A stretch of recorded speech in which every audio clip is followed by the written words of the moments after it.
accessed the podcast of OA. Located deep within Sector 14845 and powered by the Emerald Light of Will, the podcast of OA is your guide to the Green Lantern universe. Hosted by Lantern Myron Rumsey, the podcast of OA begins now.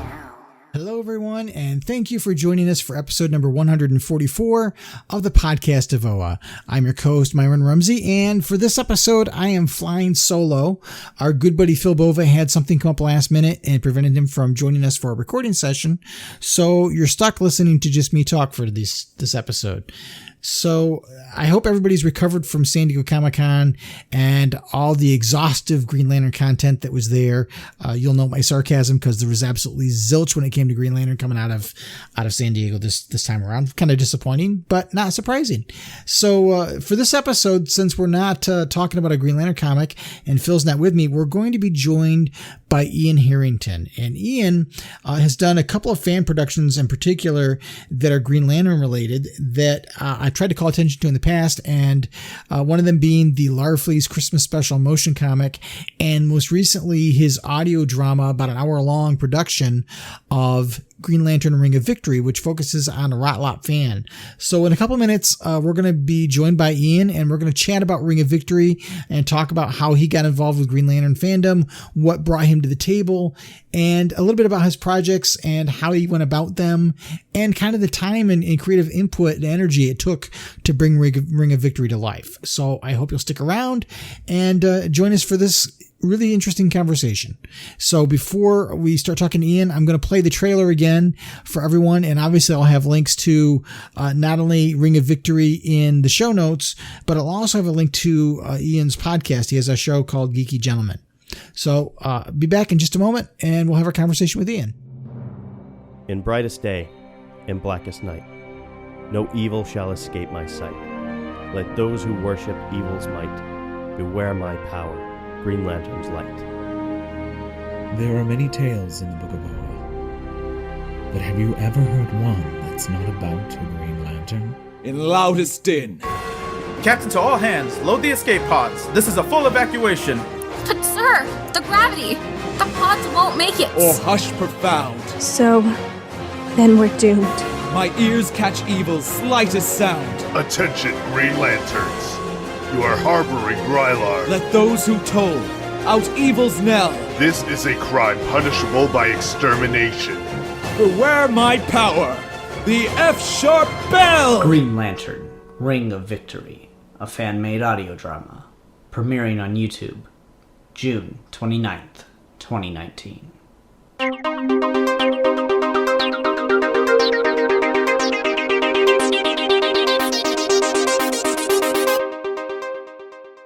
So if you've been listening to the podcast of OA over the past few episodes, Phil and I have been talking about Green Lantern Ring of Victory, which is a fan-produced Green Lantern audio drama, which focuses on Rot Lop Fan. So joining us tonight is Ian Harrington, who wrote and directed and produced Ring of Victory, as well as the really popular Green Lantern Larfleeze Christmas Special motion comic. So Ian, welcome to the podcast of OA. Hi, it's good to be here. I listen to this quite often, so it's fun to get the chance to be on. Really, thanks for having me. Absolutely. You know, I love fan productions because they show so much passion for the characters in the universe. And so I'm always happy to, start promoting that kind of stuff whenever I see it. So I'm glad you reached out and let us know about it well before it came out. Yeah, no, I was so appreciative that you were willing to share the trailer around and stuff. I was contacting a lot of the Green Lantern fan community stuff I could find, like a bunch of the Let's Talks on Twitter and stuff. And just hey, can you share this? And you were definitely the most helpful, sharing it in several of your episodes, the trailer for it. I was very grateful for that. So it's just great to be here. I like I said, I love the fan community. I've always said I try to broach how I do the blog of OA and the podcast of OA is trying to be an ambassador for the franchise. And when I see people like yourself doing these kind of really cool things, it gets me excited about it. So, as a fan, I couldn't wait for the live YouTube broadcast you guys did for this particular audio drama. Yeah, that was a fun little thing to actually use it for. Didn't quite get the amount of people showing up that I'd hoped, but hey, it was still a lot of fun, especially with that a couple of the voice actors popped in for it. So I was really, really pleasantly surprised with that one. Yeah, that was cool. That was really kind of cool. So what brings you into Green Lantern fandom? I mean, what was your introduction and what draws you to it? So I had a comic store just like really right around the corner from my house when I was living with my mom. And I started to get into weekly comics, and I was parodying a lot of stuff that I just heard people saying online to try to like sound like I had some clout. And one of the jokes that I parroted was, oh, Blackest Night, you mean DC Zombies? And my comic shop guy was like super into Green Lantern, so he was like, no, and he just handed me, or he just like slammed down one of the John's trades. I think it might have been Secret Origin, but I'm not sure. Or maybe it was Rebirth, and told me to start reading it, and I started picking up the series. And I just got really, really into Green Lantern through the Johns run. I know I'm so special for that. You're completely unique for that, right? yeah, I know. Like, it was controversial. No, so I got really into it through the Johns run. Totally ate my words on that one. And I don't know. I really, I found a lot of love for the character and the universe, and some of just the odd little nooks and crannies of it, hence a Rot Lop Fan audio drama. So what prompted you to do the Larfleeze motion comic special? I mean, was that your first foray into doing fan-produced content like that? No, I've done some motion comics in the past. I'm kind of embarrassed by most of them because they're not good. I've even done a Green Lantern one in the past as well on the short comic Flight that was written by Jeff Johns and drawn by Darwin Cook. That is terrible because I really have no idea what I was doing on editing at that point. But I got to use a lot of Pink Floyd music, and I'm a big Pink Floyd fan, so that worked out really well in there. Otherwise, I really cannot recommend that people go watch it. But if you just want morbid interest, the Larfleeze comic, I had a friend who I don't really talk to anymore, and he also is doing a lot of motion comics, and he just kind of threw out the idea of it and wanted to get in contact with some voice actors. And I'd done another Green Lantern fan thing of these 3D models of the different batteries that I've made, and I had people do the oaths over for each different core. And so I put him in contact with the guy who did the Orange Lantern oath because his Larfleeze voice is just perfect, and he sent the lines, and then nothing ever came of it. And so I just copped the lines and threw the rest of it together in like a week and a half. So that was kind of a haphazard one, but I'm like, Christmas is getting too close. I'm going to do it. I was really into the story at the time. I'm just going to do it. I knew what I wanted the songs to be. So that's kind of how I went for that one. Cool. Now, did you know that they had tried to do, I don't know what happened to it, but there was going to be a Blackest Night motion comic, an officially produced one, and somewhere out there, one of the studios that worked on it published a little clip of it, and I don't know whatever happened to it. Did you ever hear anything about that at all? No, that's the first I've ever heard of that. That sounds like it'd be excellent for a motion comic, given how much of it is just, action. Oh yeah. There was a clip out there. It was a scene with Barry and Hal when they have to run really fast to escape the Black Lantern rings. Mm-hmm. And that was the little snippet that was out there. And I don't know what happened, whether DC canceled it or what the situation was, but it never got fully produced. And I've often thought that story would be great for motion comics. It'd be a great animated film too, if Warner Brothers would start making some more content outside of Batman and Superman. Right. Just a wound right there. We're dying for a Sinestro Corps War movie and then a Blackest Night movie, and we're just not getting it. Yeah. No, I would love to see the Sinestro Corps War movie. I think it'd be, it would be great. I'd kill just to have the Christmas special. Like DC could do like maybe a like, you remember that Shazam one they did where it was like a 20-minute Shazam feature, and then they collected a bunch of other shorts. I think it'd be great if they did something like that as like a DC holiday special for a direct-to-DVD release, and they could do like the Larfleeze one and a bunch of other, DC holiday stories, like a sleigh ride for Batman or something to make it more marketable. Yeah, that would be great. I mean, they're doing a digital short on Sergeant Rock, I believe, for one of the upcoming films. And I've often thought, I always love the intro for those digital shorts where you see them going through the comic shop and you see the spinner racks and you see different stories. And I've loved those little minis because it's something where maybe a character can't carry a whole movie by themselves. Not that Green Lantern can't, but it gives them a format to do those little short stories that have a big impact. Totally agree with that. It reminds me of, back in the old days, you used to have a cartoon before the movie.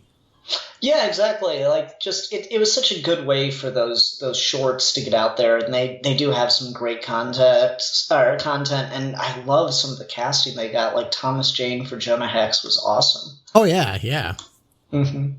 So you then moved into doing this particular story. Now, you had mentioned that the inspiration for this came from a YouTube comment.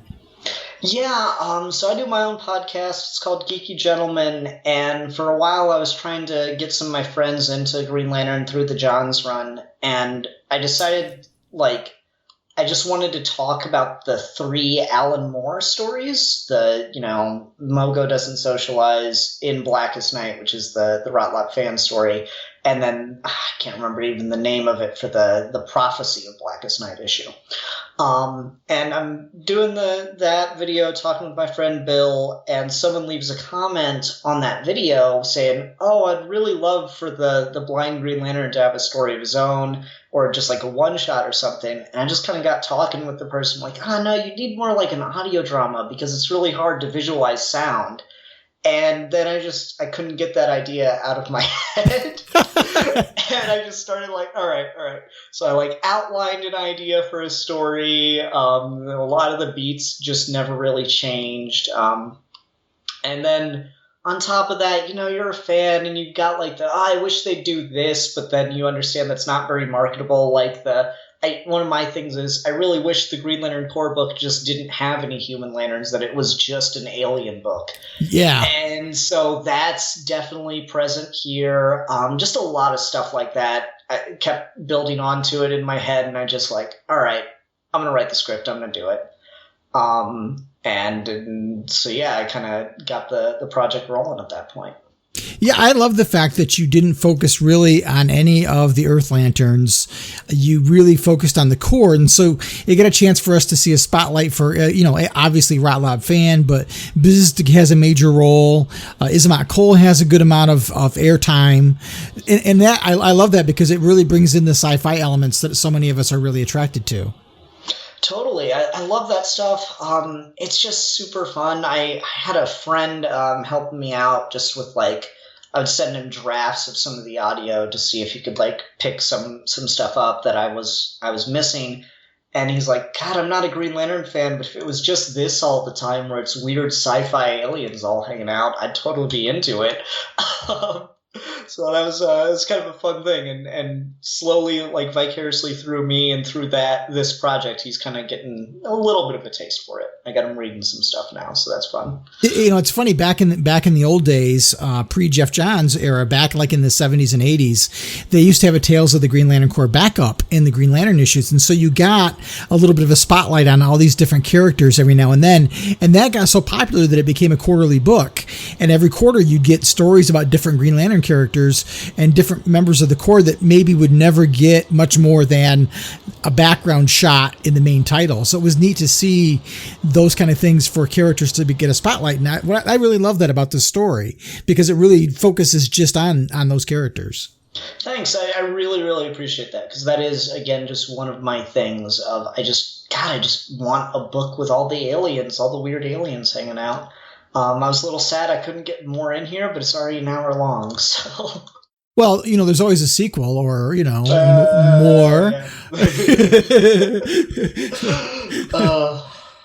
But yeah, no, I think the other thing it does too is that when you look at the Earth Lanterns, we kind of all as fans have preconceived notions because we've had these characters, particularly Hal and John, and Kyle to some extent, and Guy to some extent, have voices in other animated projects. And so for a lot of fans, I think, when you think that you're going to hear those characters, you kind of form in your mind what you're expecting to hear. And I got to imagine it gives you a lot of creative freedom, not having to be burdened by that.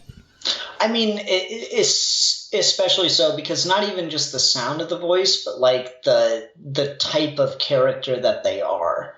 Like it's just Rot Lop Fan was a very good opportunity because at the time I was writing him, besides just background cameos and the original Alan Moore story, he never had another speaking line. And then, like, hilariously, once I started the casting process, he actually showed back up in the comics and got a couple lines in an issue. And that was kind of surprising. And so, like, that created a great opportunity because not only the sound of his voice, but literally his voice, how he talks, what kind of guy he is, I was able to really craft, which just it's such a good opportunity when you get such a blank slate kind of character like that. You know, one of the things that really appealed to me on this story too is it sounds okay when you listen to it on a computer monitor with speakers, but it really shines with a good pair of headphones with the Dolby surround sound because you really did make good use of the 3D space. Yeah, I was. I even put that little notice right before anything even pops up that it's meant to be listened to in those ways because it's just one of those tools. If you're going to do, I believe that if you're going to do something in a medium, you should kind of justify why it's in that medium. And so with audio only, I was like, all right, so we've got to play with space on this. And so there was, just. I think the Guardian Citadel scene is probably my favorite example of that, where it's just, Ganthet in one ear, Appa in the other kind of thing. And I thought that was a really fun way to use that. I was listening to it in my car tonight on the way home because my cousin had surgery and he's in a hospital about an hour away. So I was like, I want to listen to this again before you and I had a chance to record this evening.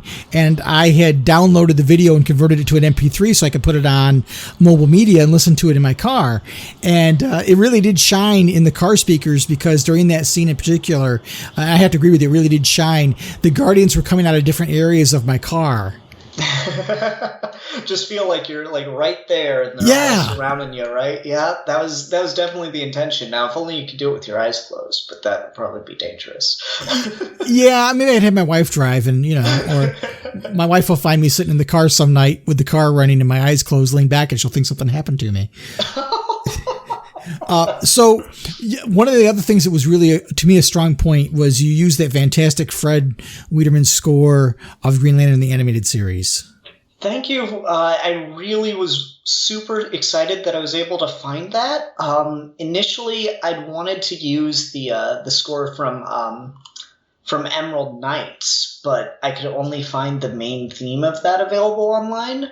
But then I was just, scrolling around, and I'll not name my source, so in case anyone hears it and goes, but I was scrolling online and I found it, and I was like, all right, now can I get it past YouTube's copyright? And I was able to without a problem, so I knew once I threw voices over it and sound effects, it definitely wasn't going to be a problem. So I was very excited by that.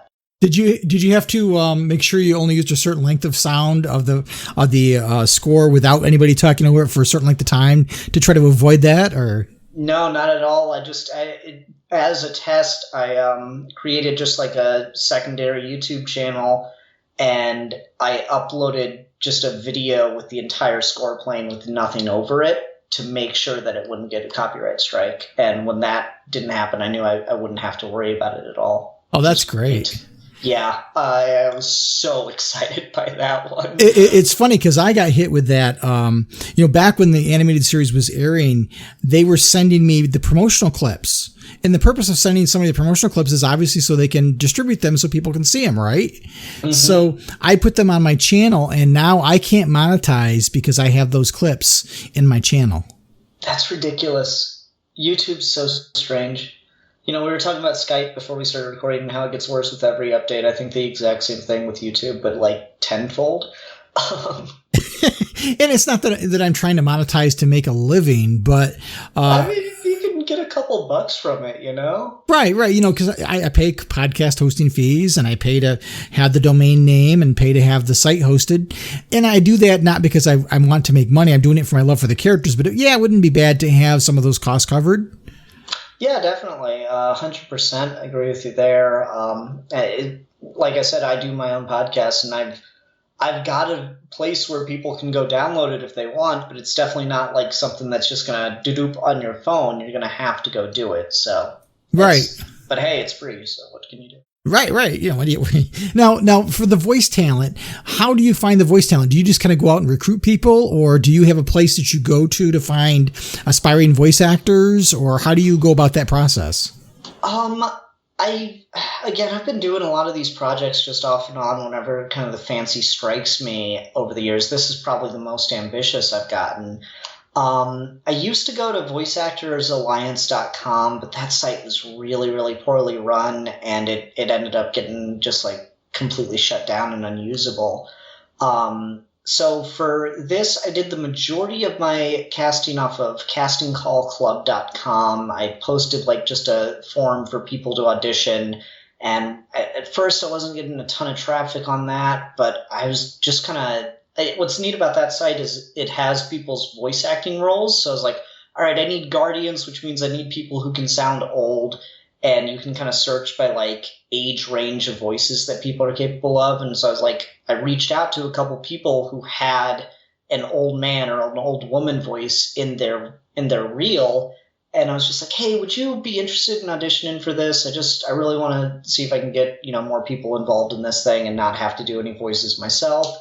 And luckily, just everyone was there for it. And everyone was understandable that it's a fan project, and they didn't expect a dime from it. They were just doing it for the experience, for the exposure. So that was really great. If I was doing something just, commercially or just something for myself, I probably would have been, reaching out to pay people. But since it's a fan project, that gets murky real quick. Yeah, and it does give them something they can at least put it on their resume, even though it's not maybe money generating. It gives them a credential. Yeah, and I mean, just some people really liked it for just the kind of odd experience. Adam McLaughlin, the voice of Bzzd, he's just a really, really good voice actor. And when he was sending in auditions, one of the feedback things I gave him is, I really, really like your stuff. It's just your voice is very recognizable and distinct, so I can really only give you one role. And he was like, yeah, I totally get that, but doing all these weird characters has given me just a great chance to play around with my voice. And so his Bzzd is, as far as I can tell, unlike anything else he's done, which is a really cool, reason that I think people will do some of these fan projects and stuff. Yeah, it gives them a chance to really stretch. I think Bzzd really kind of stole the show in some ways. Yeah, no, I loved it. It's so unbelievably good because Bzzd is probably my second or third favorite Lantern. I love Dave Gibbons' little design for him, and he was writing him half the time too. So much fun. You give Mogo, one of the biggest Lanterns, a sector partner who's one of the smallest, and it's absolutely hilarious. I cried when they killed him off. I know, and in my world it never happened. He's gonna be I hate to do the Tomar Ray, Tomar 2 thing where it's literally just literally 2. This is whatever you gotta do. Just bring him back. I love that he was in the movie. I love Bzzd. He's super fun, and one of the things that's really cool about him is he's not just a gag character. He's you read Bzzd in the comics, and he's very inspirational and just incredibly supportive. And so I really tried to capture that while I was writing the character. And I was the whole time I was afraid, oh my God, what if it just sounds really, really weird and makes all the inspirational speeches come off as laughable? And Adam McLaughlin just knocked it out of the park. He delivered it so perfectly where it's just leaning into, yeah, this is silly, but let me show you why it can rock. And he did such a good job. He did. Blown away. So we can't talk about Bzzd and not talk about the little treat at the end of the audio drama. Yeah, it was just when I was looking for actors, it sometimes helps to post an image of the character if it's available. And so I was just looking for images of Bzzd to post, and that showed up and it was just someone doing like a series on their DeviantArt. Yep. With like characters and stuff, and just Bzzd singing a song never quite left me for being funny, and I just asked Adam if he'd be willing to just do something as a gag, and he was all for it, so it was super fun. That's an actual song. That's not, it's a old Haywood's Bank song. Yeah, totally. I remember I had a cassette. My mom worked in radio, and I had a cassette of Haywood Banks, If Pigs Had Wings. That's the Yeah Toast guy. Yeah. If anyone needs a pointer. But yeah, when we got to that point, when I was listening to it live, I was like, oh my gosh, I can't believe you did that. It was so great. It was super fun. It was just kind of there and kind of sitting in the back of my head. So it was super fun. I was super grateful that Adam was willing to go for it. And I mean, just, God, I can't even imagine trying to sound like a fly and sing at the same time. And he just pulls it off, and it feels so effortless. I think you need to do another one and have him and make it a Bzzd Mogo team up story. Oh my God, don't give me ideas. Then I'm going to do it, and then I'm just going to kick myself. I'll tell you this, because it was something that I really thought about doing, because I had a really cool idea for it. But I ended up just scrapping it because, again, I just felt it was getting too long as is. But I was thinking about having Rot Lop Fan go to Mogo and talk to them and try to work through some of the stuff. And my idea for Mogo is it's not a person. It doesn't have a gender. It's just a planet. And so I thought it'd be really cool to get a voice actor or actress to just record some lines, but not actually use their voice, and just try to use, nature sounds, running water, wind through trees, that kind of thing, to replace the voice. So like have that still somehow talk. I thought that would have been really cool, but I'm definitely not capable of that. And I just decided to cut it from the story anyway, because it wouldn't really add much. And I was afraid he was complaining too much as is. It's one of the things about Mogo is that, in what our incarnations we've seen, they always give Mogo this deep, masculine, rumbly voice, which, sounds very gravelly, pun intended. And yet Mogo is supposed to be a genderless being. So how do you translate that to audio? Yeah, and that was kind of what I was thinking, just with the idea of nature sounds, but I don't know. I definitely don't have the expertise for it, unfortunately. I don't even know if that's possible, to be honest with you, but it's just a cool idea I had. So I was actually kind of glad that I cut it, but it's one of those things that's kind of just was sitting in the back of my head for a while. So what kind of software did you use to put this together, just to get into the technical stuff for just a second? So I taught myself how to do editing on Sony Vegas, and that is a video editing program. And there's some like behind the scenes stuff that we can talk about in a minute, but this project had kind of been languishing for a while, and so I just ended up getting all the stuff and decided I was going to finish it myself. And so I used Sony Vegas, a video editor, to do all of the editing here. And I mean, it's got a fair amount of audio tools, and I did a little bit of extra stuff here and there in Audacity, but 90% of this was cut in Sony Vegas. Cool. So is there any behind the scenes stuff story wise that might be interesting for people to know? Well, I mean, it's kind of crazy that this silly little fan project, it took like 3 years to come out. I finished writing the script in like December of 2016. And then I did the casting and stuff a couple months later, by the time I finished that all up. And I got the lines relatively quick within like 2 to 3 months. But then it just kind of sat in editing, because I didn't initially want to do a bunch of the sound editing myself. I had a friend that I wanted to try to, let him do some, because he had more of a background in strictly audio editing.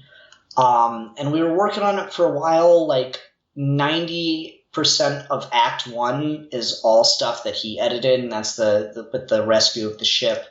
But then just life getting in the way and other things kept coming up. Like Matt and I, who's the other editor, Matt and I both got married, and I bought a house in the time in between when this was written and when this came out. So there's just a lot of life stuff that kept getting in the way, kept putting it on hold, and so I don't really blame anyone. If anything, it's my fault for not being a better producer and just not writing people more. Yeah, so I was actually really glad that I was able to get it all finished up, though, because I was really worried that it was just going to be one of those things that kind of never comes together, and I would have felt really bad because usually that happens because voice actors lose interest, but this one was entirely on me just not putting it together fast enough. Life gets in the way, but it certainly obviously had to be a passion project for you to put that much time commitment into it. Yeah, it's kind of crazy that it took so long to come out, and the majority of the editing was done like 2 months before it hit. So I do feel kind of bad for that, and I do apologize. When I finally decided to start editing it, I was like, okay, I'm not going to tell anyone. I'm just going to do it, and then when it's like ready to premiere, I'm going to let the voice actors know like a week in advance. So like the day I posted the trailer, I sent an email out to all the cast just apologizing for how long it took. But really, everyone was pretty receptive that I heard back from. Everyone was like really understandable. I was really worried that I'd kind of pissed a lot of people off, but no, everyone was super pleased with it. And that was one of the things that made me really happy that so many of the voice actors showed up, especially Stuart, who voiced Rot Lop Fan, because I mean, surprisingly, everyone else recorded maybe 5 to 10 minutes worth of lines, like of just raw recording, if that. Stuart did probably 2 to 3 hours worth of lines just between different takes. So he put so much work into it from his side of things. And I really did feel bad that it took so long to come together. But he did just such a great job. And then for him to show up at the premiere and just be really supportive. And he's in like New Zealand, so it was like 4 a.m. by the time the thing was over. So I was very, very pleased with that. So, just jumping off of that and talking about Green Lantern stuff in general, you came on board during the Johns era. How have you adjusted to life with a lot fewer Green Lantern books? It's been kind of disappointing, but at the same time, I'm part of the problem because initially when Johns left, I dropped almost all my Green Lantern books except for New Guardians, which is still one of my faves. And I came back to it a little bit again toward the end of the New 52. Like I read the Godhead event and I really liked that, but I didn't start picking up Green Lantern again in Rebirth until Morrison got on the book, and that's because I adore Grant Morrison. He's one of my favorite writers. So I'm annoyed, but at the same time, I definitely realize I'm part of the problem. I think a lot of people, because Jeff gave such a perfect ending, that a lot of people were like, this is the perfect time to get out. Yeah, that was part of it. And to be honest, part of it was I was a little disappointed in some of the stuff at the end of Jeff's run. I don't want to turn it into a review of the run or anything, but from Blackest Night's ending on, it just felt like he wasn't able to end a story without it just becoming the next thing. Like I remember getting really annoyed that Rise of the Third Army just became the Wrath of the First Lantern. And that was really starting to annoy me. So it was like, it seemed like a good time to leave. And I was also, again, I was reading the New Guardians book with Kyle, and I was really, really enjoying that at the time too. So it was, I had a nice little exit ramp. Yeah. I think your criticism is valid, and it echoes what a lot of people have been saying, is that I think when he got done with Blackest Night, he didn't exactly know where he wanted to go after that, because he had planned, Green Lantern Rebirth and Sinestro Corps War and Blackest Night. Those were his the Star Wars Empire Strikes Back and Return of the Jedi. He didn't have anything planned for after that, really. And I think he struggled to find the same kind of rhythm he had before. He built the entire universe up, and now what do you do with it? And think that was part of it. I think they struggled. And I know personally I didn't like the Guardians as bad guys routine. Yeah, that's one of the things I got really annoyed with, and it seems like that's all we do with the Guardians, to the point where, like, it's fine if you do it once, but when you keep doing it, it's just like, okay, well then everything they're doing is bad, including the Green Lantern Corps, so why are we reading it? Like, the moral thing now is to get rid of the Green Lanterns. Congratulations, you just made Sinestro the good guy. Yeah, right.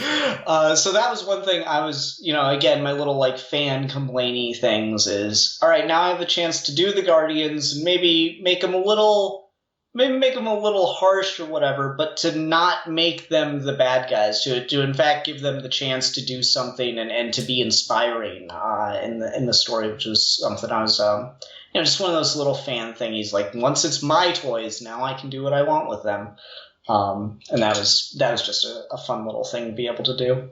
Yeah, I've always kind of thought of the Guardians more as people that were so old and they have such a high view of civilization and the universe and the cosmos that they are so disassociated with the comings and goings of everyday and average people that they're emotionally disconnected. And so they can't relate. And so for them, the death of 100 people is worth it when it saves 1,000 people. And for a lot of people like a Green Lantern, like a Hal Jordan or a John Stewart or a Kyle Rayner, that's just a swap that they're not willing to make. And that was what made it interesting. Yeah, no, see, that dynamic I can totally get. It's when it's like, it's when you get to that Professor X level of, we did something awful that totally could have been solved if we just hadn't covered it up, that it gets to be, annoying. Can I actually share like a little, I don't know if it's an Easter egg, but it's just a little thing I put in there, and there's so much going on at the time of the scene that you probably don't catch it on the first listen through, but it'll give you a chance to, or give you something to listen for when you go back. Absolutely. So in the scene with all the Guardians talking and bickering when Rot Lop Fan announces that he's resigning, that is the only time you will hear my voice in the whole thing. I voiced one of the Guardians, and my new official headcanon is that this is one of the Guardians, and he talks about how you never would have problems like this if they just stuck with the robots. And Appa's like, are you serious? He goes, listen, I know that the Manhunters killed billions, but I'm just saying we all knew there'd be programming problems when we signed on. It just seems silly to abandon the whole thing in one go. And so my new headcanon is just like, that guy's always there, and just every opportunity he brings up the Manhunters again. And it's just, he's really bitter. I think in every meeting in every company, there is that guy somewhere. Yeah, exactly. It's like, oh, well, we hadn't abandoned the Manhunters. So just nice little chance to just insert a little bit of humor there. And there's a couple moments like that throughout the thing where it's just quick little gags in the background audio that I had fun throwing in. And I did love the humor, too, when Rot Lop Fan tells Salak that the reason why he didn't want to be around Kilowog is because he smells. I mean, it just would make, like, that was one of the things I was having a lot of fun with is, okay, so he's not, he can't see, so obviously he needs to have heightened senses. So smell's in there, and Kilowog's a pig man. There's just, you gotta assume he rolls in mud. It's just gotta be a thing of his biology. So he'd have to stink, and that would be kind of bothersome.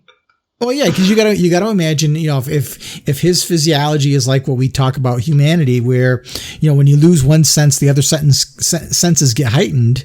Not only is his sense of hearing better, but his sense of smell is probably better.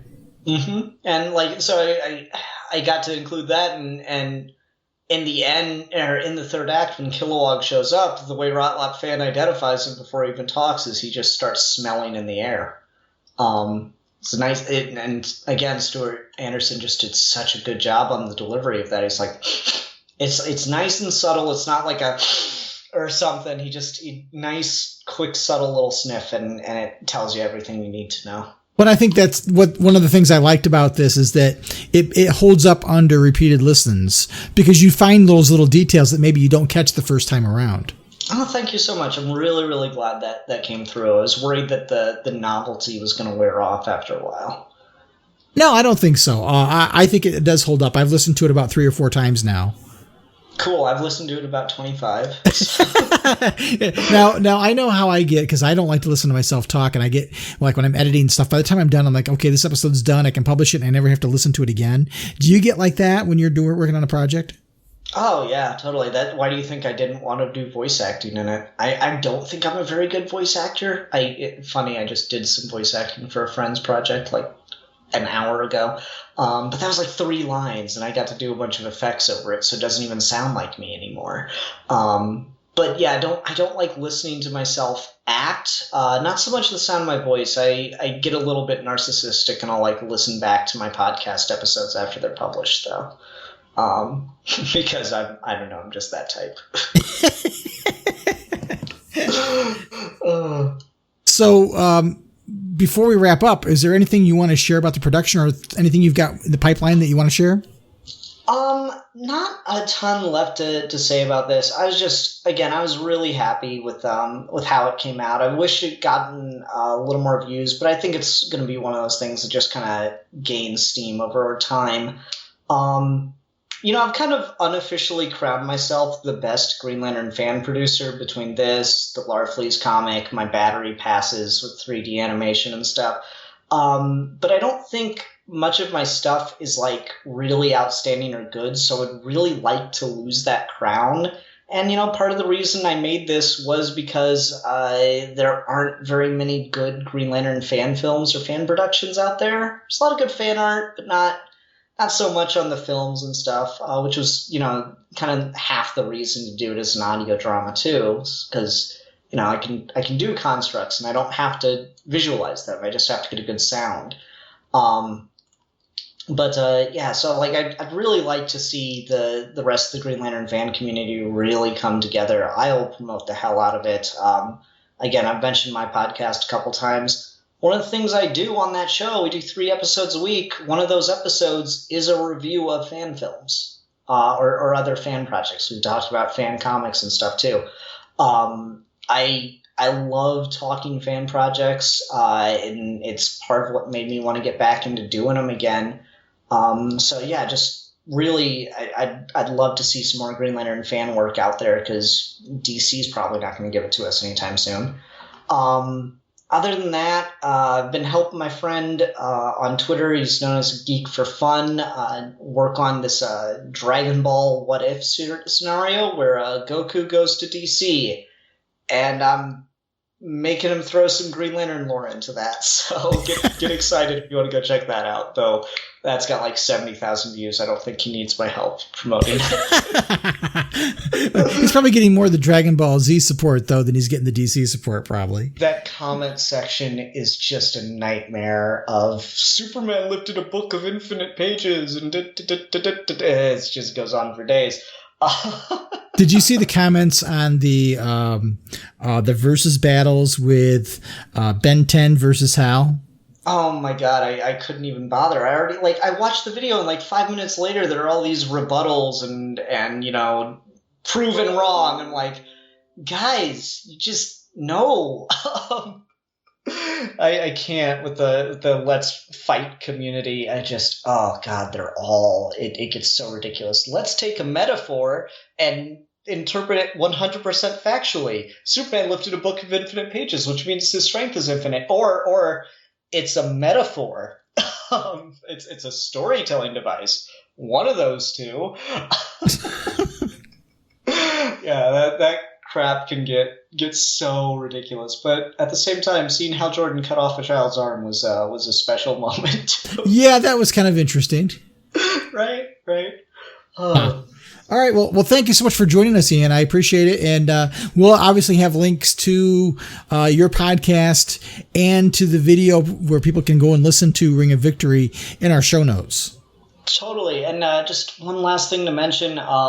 If you don't want to listen to it all on YouTube, there are links in the description of Ring of Victory for like Spotify and a couple other things like that. So you can go check that out if you want to be able to listen to it a little more on the go, a little more freely. Great. Well, thank you for pointing that out. Yeah, totally. Alrighty. Thanks for having me, man. Absolutely. Thanks for joining us.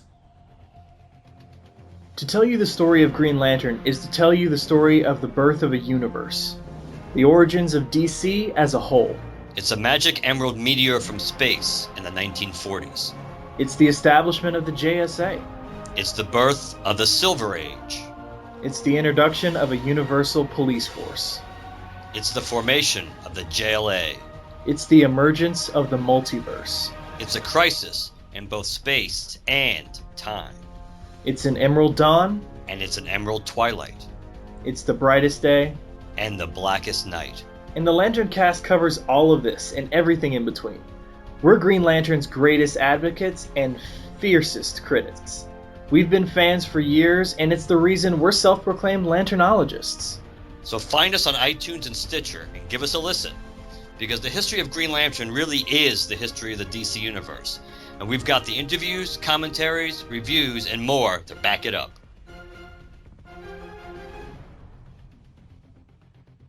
Well, that wraps up episode number 144. Hope you enjoyed this conversation with Ian and found it informative. And if you haven't listened to Ring of Victory, I really do highly encourage you to do so. It's a lot of fun and focuses on some characters that are fan favorites and really deserve some time in the spotlight. Phil and I will be back in a couple of weeks. We'll be talking about the Green Lantern number 10, and we'll also be talking about the Green Lantern annual number 1, which is the first annual and maybe only annual from Grant Morrison in this run. And we're also going to talk about the solicitations for the October issue, which is the finale for season 1, because there's some comments in the description which bear having some conversation and speculation about. So in a couple of weeks, we should be back. Until next time, keep that power ring charged. Please take good care of each other and make every day your brightest day. The Podcast of OA is the official podcast of the blog of OA and a proud member of the Comics Podcast Network. Share your comments and questions by calling the show's voicemail line at 406-POD-OA. That's 406-763-6362. You can send your emails to podcast@blogofoa.com. You can also find the Blog of OA and the Podcast of OA on Twitter and Facebook. Green Lantern and other related characters are the copyrighted property of DC Comics Incorporated and are used without permission. The Blog of OA and the Podcast of OA are fan productions and do not claim any ownership over the Green Lantern or any other copyrighted properties.